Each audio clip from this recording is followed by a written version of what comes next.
Je pense que Evola se crée à deux niveaux un peu de problème soi-même. D'abord, je trouve, quand on le lit comme ça d'une manière, pour l'aborder une première fois, il se lit d'une manière, c'est une expression très autoritaire. Donc, il dit tout son texte d'une manière convaincue. Bon, c'est bien. Enfin, il y a rien à contredire, on a l'impression. Il ne pose pas de questions, il donne que des réponses. D'abord, ça fait autant plus au XXIe siècle, difficile d'accepter d'un premier temps. Deuxièmement, et là il se distingue pour moi beaucoup de René Guénon. René Guénon exprime très clairement aussi dans sa biographie son côté métaphysique, occultiste, etc. Bon, il est devenu soufi, on sait ça, etc. Chez Evola, il parle par exemple, un chapitre s'appelle Occultisme dans ce livre dont on parle, mais c'est pas une manière d'aborder l'occultisme pour l'occultiste. C'est autre chose. Il prétend déjà que c'est clair qu'il pense comme ça. Il s'explique pas. Est-ce que vous serez d'accord avec ça?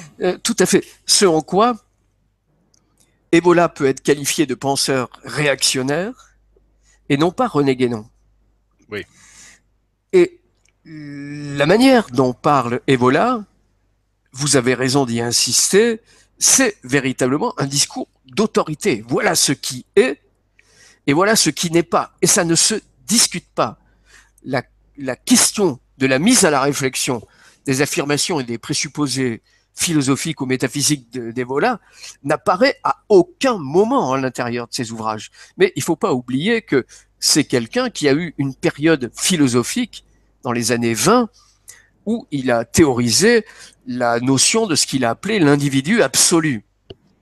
Et quand on met en regard les textes plus tardifs de Julius Evola avec ses réflexions sur ce qu'il appelle l'individu absolu, c'est-à-dire celui qui, en haut des cimes, jette sur le monde un regard à la fois d'examen, mais aussi légèrement de dédain et de distance critique et d'éloignement condescendant, et voilà, donc exerce sur la réalité ce qu'il appelle d'ailleurs lui-même une purification nécessaire, c'est-à-dire une purification philosophique et métaphysique au titre de l'individu absolu.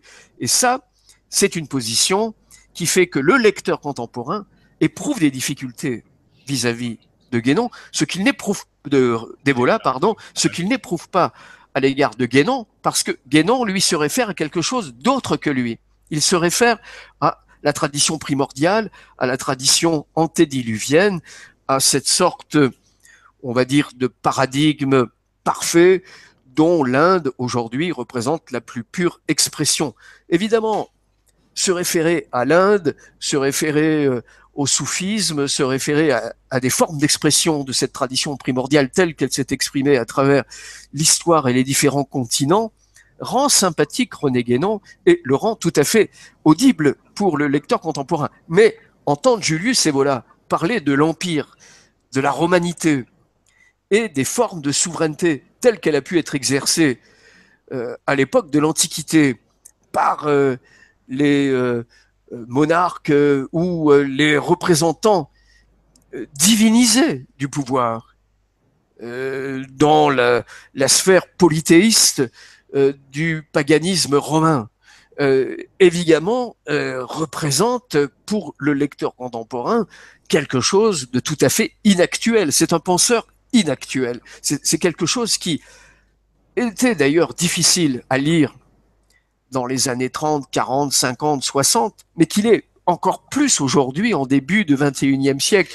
faire appel à la souveraineté pensée comme l'autorité indiscutable de l'État transcendant représenté par son monarque de droit divin, tel que l'ont pu être les empereurs à l'époque de l'Empire romain, c'est quelque chose de tout à fait impensable